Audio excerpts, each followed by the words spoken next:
नमस्कार, राजू पडवळ आपल्याला बातम्या देत आहे. पब्लिक व्हॉइस न्यूज चॅनलमध्ये आपले स्वागत. नुकतेच एशियन हॉस्पिटलचा 10वा वर्धापन दिन मोठ्या थाटात साजरा करण्यात आला.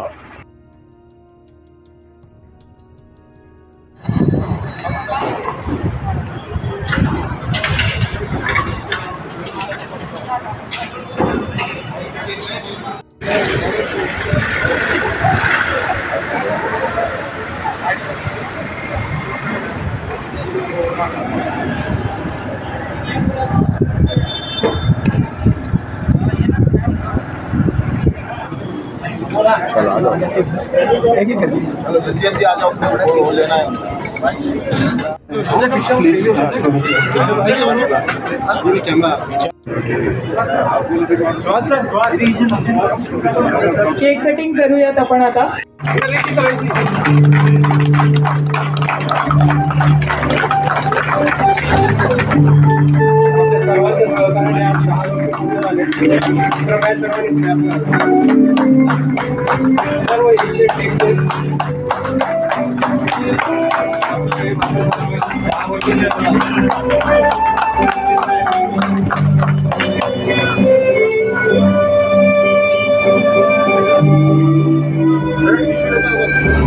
अखंडित रुग्णसेवेचा एक दशक हॉस्पिटलने पूर्ण केलेला आहे.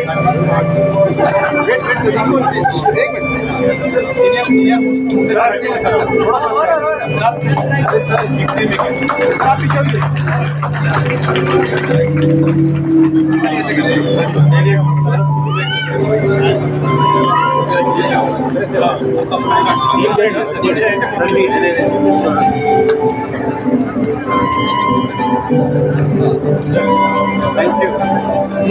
बस बस सर।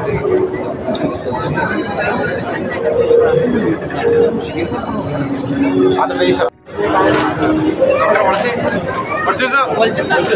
सर थोड़ा साइड एकदम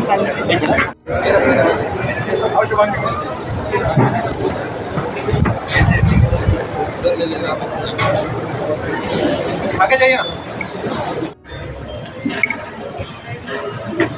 वेट वेट एक मिनट सर, आप कहने मत, फिर वो लोग वेट करेंगे। पीछे ये वीडियो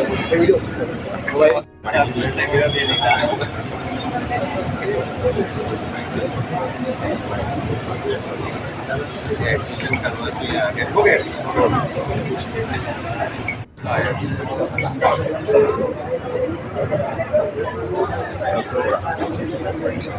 बैठ जाना हम लोग।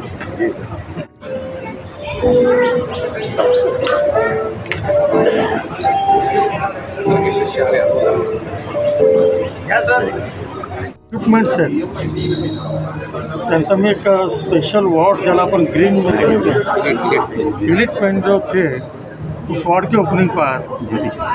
मैं तो समझ रहा था कि मुंबई पुणे महाराष्ट्र के तो है, लेकिन शायद ही देश में ऐसा प्रकार का यहाँ सुविधा वाला एक उन्होंने एक ही फ्लोर पे ऐसे प्रकार के जो रूम्स बनाए हैं, निश्चित आधा पेशेंट वहीं अच्छा हो जाता है। और सभी इक्विपमेंट्स आज हमें दूसरे के शहरों में, बड़े शहरों में जाने की ज़रूरत नहीं। मैं जैसे बताया कि अपनी पहचान इन्होंने जो एक बनाई है, निश्चित एक अद्ययावत यंत्रसामुग्री, अद्ययावत एक चांगले तज्ज्ञ डॉक्टर्स यांच्या माध्यमातून एशियन हॉस्पिटलची एक वेगळी ओळख निर्माण झालेली. आणि इतक्या महागड्या आज इक्विपमेंट्स घेणं, यंत्रसामुग्री घेणं वाटतं अवघड आहे, परंतु ते धाडस यांच्याकडंच है. ये डेयरिंग सिर्फ इनमें ही है. और मैं जैसा बोला कि हम पहले पेशेंट एडमिट करने को फ़ोन करते हैं, बाद में जब वो डिस्चार्ज होता है तब डिस्काउंट करो ये भी बोलने के लिए फ़ोन करते हैं.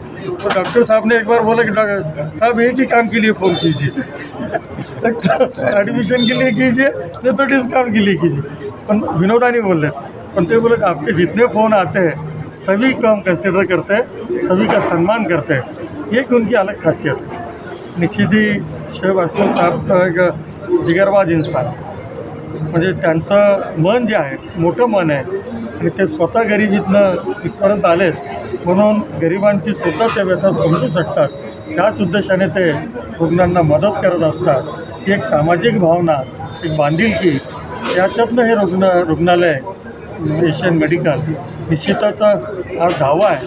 परंतु हा चिरायू होत सांगत असताना याची बिलकुल शतकाकडं सुद्धा आपण सगळे मिळून या हॉस्पिटलचा साजरा करू ही शुभेच्छा. Thank you.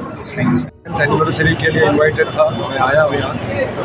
और हमारे शोएब हाशमी साहब जो इसके डायरेक्टर है, जो चेयरमैन है इस ग्रुप ऑफ हॉस्पिटल्स के, वो बहुत अच्छा काम अंजाम दे रहे हैं. और एशियन हॉस्पिटल एक इम्पॉर्टेंट हॉस्पिटल है जिसमें सारे सुविधाएं हैं यहाँ पर. और आज इनको 10 साल हो चुके हैं. ये इतनी आसान बात नहीं है इस तरह का मल्टी स्पेशलिटी हॉस्पिटल रन करना हॉस्पिटल इस शहर में. बहरहाल मेरे शुभकामनाएँ हैं डॉक्टर साहब को, इनकी सारी टीम को, और ऊपर वाला इनको सही इस्तेमाल करे, आगे और कामयाबी अता करे, इनको इनके हाथों में शिफा अता करे. और बेस्ट ऑफ लक सारी टीम के लिए, इनके और सिल्वर जुबली हो, गोल्डन जुबली हो, ये हमारी शुभकामनाएँ हैं इनके लिए. Thank you. Thank you, Dr. Avinash Tribhuvan. I am extremely sorry actually.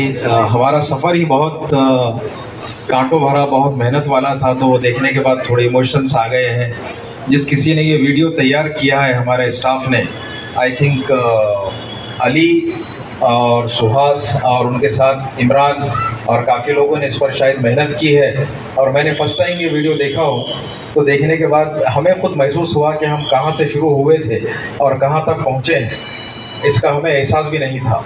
बहरहाल 10 साल बहुत ही फास्ट और बहुत तेज़ी के साथ गुजर गए हैं. हमने इसमें, मैं नहीं था बेसिकली, इस वीडियो में उन्होंने 2-3 मरतबा मुझे बताया, मैं नहीं था, इसमें हम थे. 2015 में जब इस हॉस्पिटल की बुनियाद रखी गई तो हम लगभग 24 डॉक्टर्स का ग्रुप था, जो सारे दोस्त थे, एक दूसरे को जानने वाले थे, एक तरह के ख्यालात रखने वाले थे. सबकी यही इच्छा थी, सबकी यही ख्वाहिश थी कि हम सोसाइटी के लिए सर्व करें और कुछ करें. हम सब लोग बहुत यंग थे, हम सब लोग अपने करियर की शुरुआत करके कुछ ही साल गुजरे थे. डॉक्टर जब्बार, मैं चाहूँगा आप भी आइए प्लीज़ स्टेज पर. जो हमारे पुराने साथी थे उसमें डॉक्टर जब्बार यहाँ पर हैं अभी, और बाकी लोग चले गए. जब ये हॉस्पिटल का सफ़र शुरू हुआ तो उस वक्त हमारे औरंगाबाद के लगभग 9 फिजिशियन के जो हॉस्पिटल्स थे, वो लोग हमारे साथ शेयरिंग पार्टनर रहे. वही हमारी बैकबोन थी जब ये सफ़र की शुरुआत हुई थी. और हमारे साथ जो सुपर स्पेशलिस्ट थे उस वक्त के हमारे साथ में doctor Mukund Bajaj, doctor Devrao ठेंगे, 2 cardiologist जिन्होंने अपने करियर की शुरुआत किए हुए 2 ही साल हुए थे. डॉक्टर प्रशांत वड़से, डॉक्टर अविनाश त्रिभुवन, ये दोनों ही IDCC ट्रेंड काफ़ी सीनियर इंटेंसिविस्ट उन दोनों ने ज्वाइन किया. डॉक्टर नितिन ताठे जो कि एक बिल्कुल यंग सा लड़का जो परतूर के रहने वाले हैं, जिन्होंने अपनी पढ़ाई टाटा मेमोरियल हॉस्पिटल बॉम्बे से की थी, उन्होंने आके अपने करियर की पहली शुरुआत की as a private practitioner Asian hospital के साथ. मुझे अब भी याद है वो दिन, जिस तरह से हम लोग, और डॉक्टर आशीष अग्रवाल जो उस वक्त शिरडी में अपनी सर्विसेज दे रहे थे एज अ कार्डियक सर्जन, हम दोनों एक दूसरे को साइन हॉस्पिटल बॉम्बे से जानते थे, वो मेरे पुराने दोस्त थे. तो अभी हमारे उस वक्त के साथी जो मैंने 6 नाम लिया हो, बाकी और भी लोग थे, लेकिन आज ये 6 लोग हमारे साथ हैं. डॉक्टर मुंडे सर जो पहले से यहाँ पर प्रैक्टिस कर रहे थे, काफ़ी सीनियर मार्गदर्शक हैं. He is young 70 year boy जो यहाँ बैठे हुए हैं, और हमेशा से इस बात को हम उनको सराहते आए हैं 10 साल से. बहरहाल और बहुत सारे लोग थे जिनके नाम मैं नहीं ले सकता एक एक करके, लेकिन जो यहाँ मौजूद है मैंने उनका नाम लिया हो. तो हमारी एक बहुत स्ट्रॉन्ग टीम थी. हम लोग इसी तरह बैठते और बात करते जिस तरह से हम कॉलेज या फर्स्ट ईयर में जाकर कैंटीन में बात करते थे, लेकिन हमारा काम बातें करना नहीं, सेवा करना था. बहरहाल हमने ये सफ़र शुरू किया. हम सब लोग एक्सपीरियंस नहीं थे, हम में से कोई MBA बिजनेस किया हुआ नहीं था, किसी ने हॉस्पिटल एडमिनिस्ट्रेशन नहीं सीखा था, किसी तरह बातचीत की पता भी नहीं था कि कौन चलाएगा. तो उस वक्त भी एडमिनिस्ट्रेशन के लिए कुछ मुझे शौक़ था, इसलिए ये जिम्मेदारी मेरे कंधों पर आई और हमने इस हॉस्पिटल को संभाला. लगभग जो मैंने 20-22 लोग कहा हो, वो सब मिलकर हम सब लोगों ने अपने पॉकेट से इसमें इन्वेस्ट किया. इसकी एक इमारत की बुनियाद रखी, इक्विपमेंट्स लाए, लोन लिए और इस इंस्टीट्यूट की बुनियाद बुनियाद डाली। लेकिन चूंकि हम अनएक्सपीरियंस लोग थे, इनएक्सपीरियंस लोग थे, तो हम इसको उस तरह नहीं चला पाए जिस तरह एक कॉरपोरेट सेक्टर चलाता है। बहुत ही जल्द हमने इसको इथिकल प्रैक्टिस करने की वजह से एक इकोनॉमिकल क्राइसिस का शिकार हुए और बहुत बुरा वक्त हमारे सामने आया। फिर उसके बाद हमने फिर से पैसे जमा करके उसमें कुछ पैसे पंप किए, फिर हमने उसको चलाने की कोशिश की, फिर से हमें नाकामी हाथ में आई। फिर हमने कोशिश की कि चलो इस तरह नहीं चल पा रहा है तो इसको थोड़ा सा एक और बड़े स्केल पर ले जाया जाए। फिर हमने उसको एक नई बुनियाद के तौर पर एक नई बिल्डिंग, नई जगह, नए स्ट्रक्चर के साथ इसको शुरू करने की कोशिश की।